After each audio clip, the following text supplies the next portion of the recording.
Have you ever wanted to let your visitors like your content directly from your Google site? Well, today I'm going to show you exactly how to add a Facebook like button to your Google site in 2025, step by step in the easiest way possible. First, let's start by generating the Facebook like button code. Head over to Meta's like button configurator. Here, you can customize the button's layout, size, and action type to match your site's style.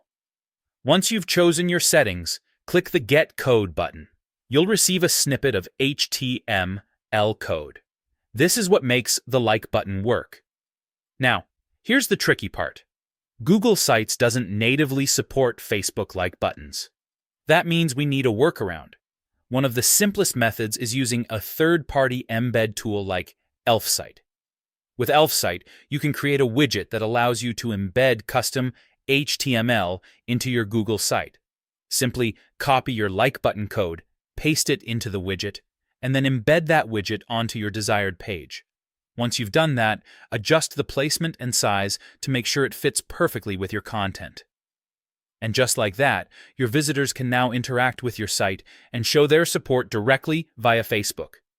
Adding a like button is a small step, but it can significantly increase engagement and make your site feel more interactive. If you follow these steps, you'll have it set up in no time. So that's it!